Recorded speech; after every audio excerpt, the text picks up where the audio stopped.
I sent $6,400 to help with my brother's baby shower, then got a message, +1 not approved.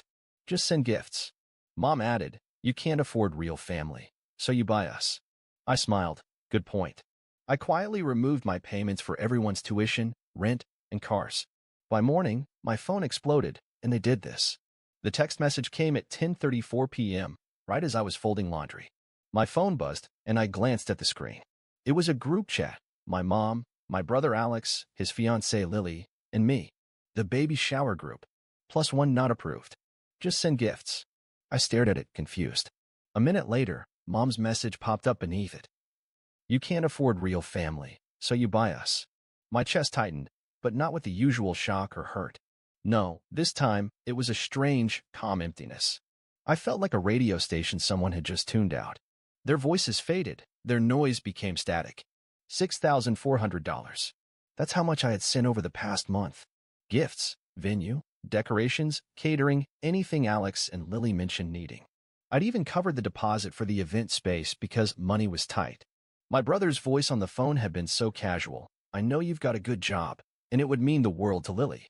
A good job. They didn't know half of it. I worked 60-hour weeks managing a team at a logistics firm. It was grueling, yes, but it paid well. Well enough that I'd been quietly helping my family for years. Rent for Mom and Dad's condo? Me. Lily's student loans? Me. Even the monthly car payments for Alex's Jeep? Also me. But this time, it was different. That message wasn't just cruel, it was a revelation. I smiled. A real, quiet smile. Good point, I whispered to myself. I put down the laundry, walked over to my desk, and opened my laptop. One by one, I began pulling up my banking app, PayPal, and auto payment setups. Click. Pause monthly rent payments. Click. Cancel Lily's loan autopay. Click. Remove Alex's car payment. It was a strange sort of peace, watching the digital cords disconnect, feeling my pulse steady with each confirmation. Then, I texted the group. Got it. I'll just send gifts. Silence. No reply. I went to bed early that night and slept better than I had in years. At 7:15 a.m., my phone exploded. 22 missed calls. 11 unread messages. My family's group chat was a storm of chaos. Your dad's landlord called. The rent didn't go through. Alex's car payment is overdue. Lily says her student loans are showing as delinquent. I didn't even bother opening the notifications. I sipped my coffee, looking out the window at the clear morning sky, and waited. They would call. They always did. And at 7:30, the front door camera flashed. Dad's car pulled into my driveway. He didn't even bother knocking. I heard the pounding on the door like a heartbeat in the distance. But I didn't answer. I finished my coffee. I smiled. I didn't owe them anything. The world felt quieter after I cut them off. Almost peaceful. No more endless messages about bills, no desperate calls for emergency help. I thought maybe, just maybe, I had finally escaped the endless pit of family debt. But as I walked around my tiny apartment, the silence was filled with something else. Memories. It started when I was 20. I had just landed my first real job, and Dad called me, voice tense but hopeful. Your mother's medicine. It's just too expensive. We're barely making it. Without a second thought, I sent them $500. That was the first. Then came the one-time help for my sister Lily.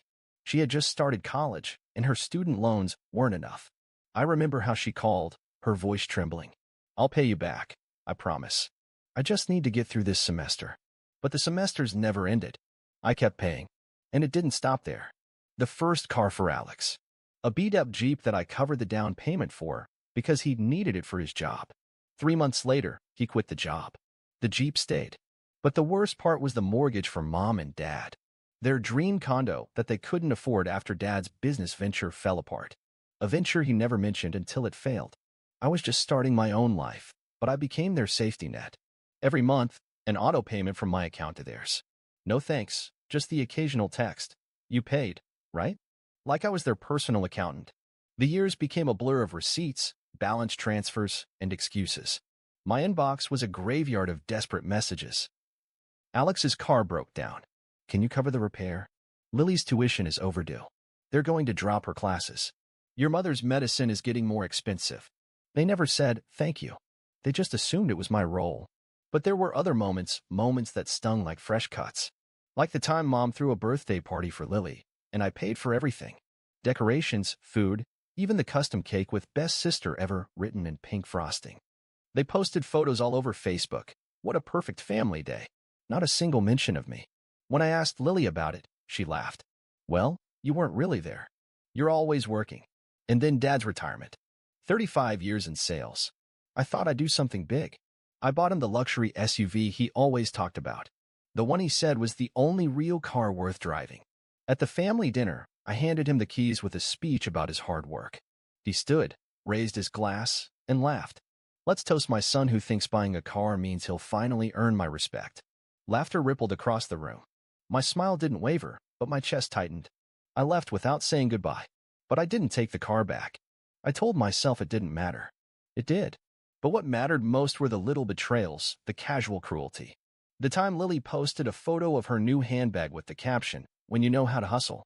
I had bought it for her after she cried about her empty closet. Alex bragging about his successful side gig in front of his friends, a gig I funded to help him get started.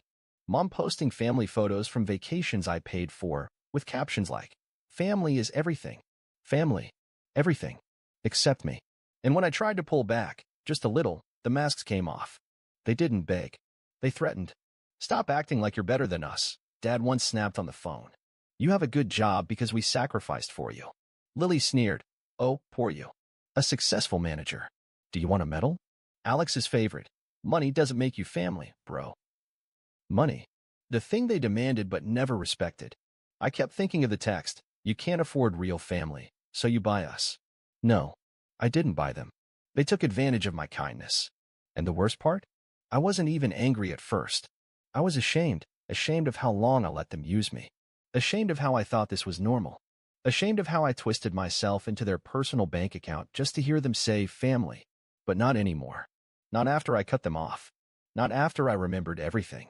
I opened my laptop and started pulling up records, old bank statements, PayPal transfers, text messages. Years of evidence of how they leached off me. A ping from my phone. A notification from Lily. A post. Some people just forget who their real family is when they get money. It's sad. The comments were a parade of sympathy. "You deserve better, Lily. Some people only care about themselves." I wanted to reply. I almost did. But then I remembered, they weren't the only ones who could make this public. My fingers hovered over the keyboard. I started saving screenshots, forwarding messages to myself, creating a folder. This wasn't just me remembering anymore. This was me preparing. And they had no idea. For 2 days, nothing. No messages. No calls. Just a heavy, eerie quiet. Until today. I was in the middle of a set at the gym, the cold iron of the bar pressing against my palms, my muscles burning with each rep. Sweat dripped down my forehead, and the world outside those weights didn't exist. For a moment, I was free. But then I heard it. A voice. No. Multiple voices, loud, angry, familiar. There he is. I dropped the barbell, the clang echoing across the gym floor. I turned, and my blood ran cold. They were here? Mom, tears streaming down her face, clutching her purse like it was a lifeline. Dad, red-faced, fists clenched. Lily, eyes wild, makeup smudged, like she hadn't slept.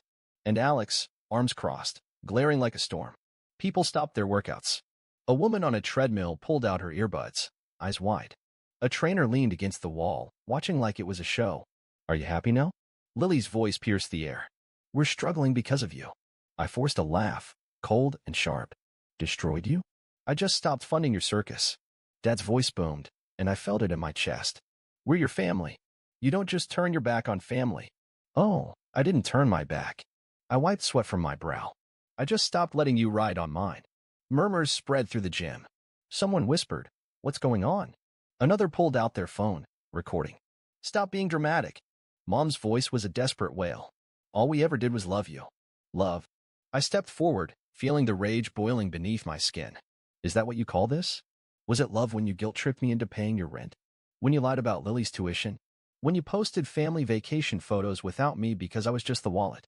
Lily screamed. "Stop pretending like you're the victim here. You never cared about family." Bitter. I laughed, louder this time. "No, Lily. I'm free. Free from your endless whining, your constant lies. You wanted my money, not me." Dad surged forward, jabbing a finger at my chest. "You never respected your own family." But the trainer stepped in. "Sir, you need to leave." "Oh, of course. Dad turned to the growing audience. See this? See how he acts like he's above us. He always thought he was better than his own family. A woman near the squat rack shook her head. Wow, this is wild.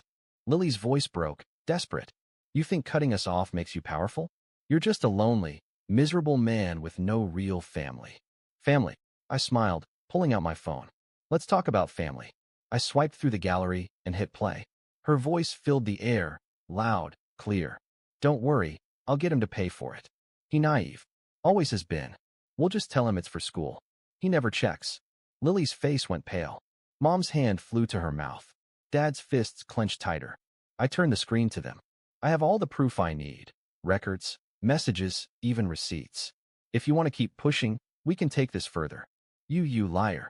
Lily lunged, but Alex grabbed her, holding her back. Liar. I raised my voice, the entire gym now watching. Liar? I was your bank. Your private ATM. You didn't even care if I was there. As long as I paid for everything. I'll sue you, Dad shouted, spit flying. I'll ruin you. I leaned in, voice calm but ice cold. Go ahead. But I'm done. No more money. No more lies. I don't owe you a single thing. Mom collapsed onto a bench, sobbing. You're killing us. Your own family. No, Mom, I whispered. I'm saving myself. I turned and walked toward the exit, the whispers and gasps following me. I didn't look back. I didn't have to. My phone vibrated in my pocket. A text. From an unknown number. That was insane. I got it all on video. Want me to send it to you? I smiled. Send it. The real story was just beginning. The lawyer's office was colder than I expected. Clean, sterile, like a courtroom waiting for a verdict. I sat across from Mr. Graham, a seasoned attorney with a face carved from granite. His eyes scanned the stack of documents I had handed him. Bank statements, text messages, photos. Years of my life reduced to black ink on white paper. After a long silence, he leaned back, folding his hands. I've seen scams. I've seen fraud. But this? He shook his head.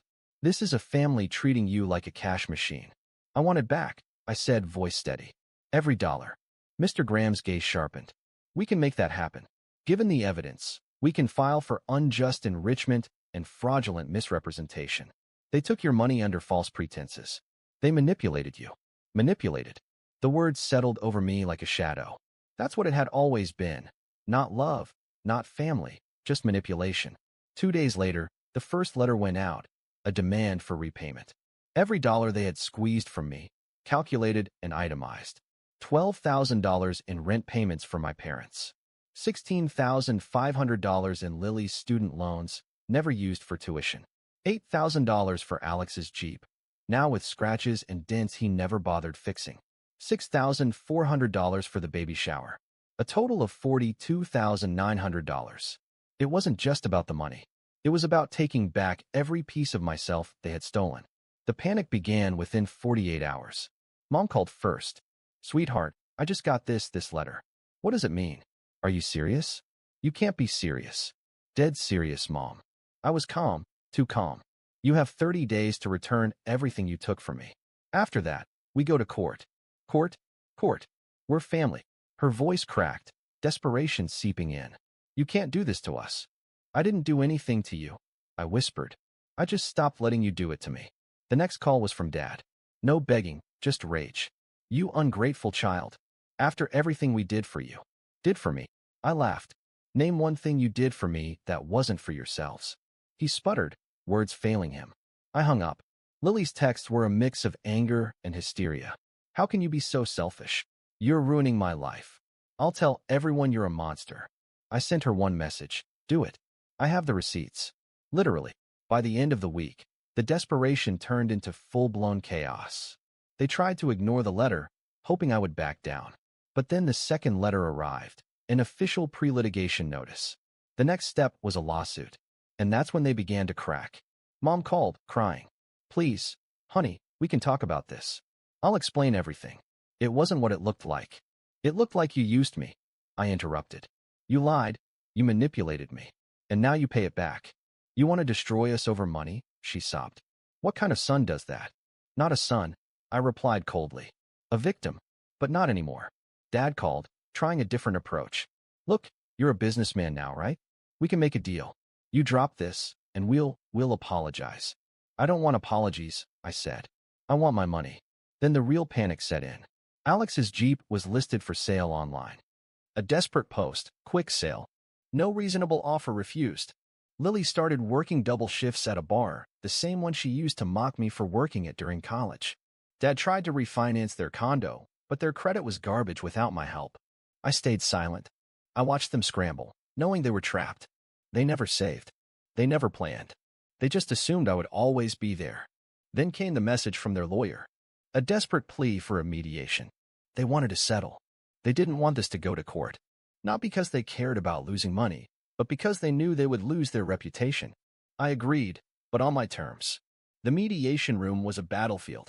Mom sat with her hands trembling, her eyes red. Dad stared at the table, refusing to meet my gaze. Lily looked ready to scream, her makeup a mess. Alex was missing, probably hiding from shame. Their lawyer spoke first. My clients are willing to make a good-faith offer of $10,000 to resolve this matter. I almost laughed. 10,000? You owe me 4 times that. Lily's fist slammed the table. You're ruining our lives. You know that? We're your family. Family. I leaned forward. Family doesn't drain you dry. Family doesn't lie to you. Family doesn't laugh while they rob you. Dad finally looked up. You think you're so much better than us. But you're nothing. Just a lonely, bitter man. Better lonely than being bled dry by parasites, I shot back. Their lawyer cleared his throat. Let's stay professional. No, I cut him off. Professional is what this is. They owe me $42,900. They will pay every cent. Dad's knuckles turned white. You won't see a penny. I slid a document across the table. Then we go to court. And I'll make sure everyone sees exactly what kind of family you are. Silence. The room seemed to shrink.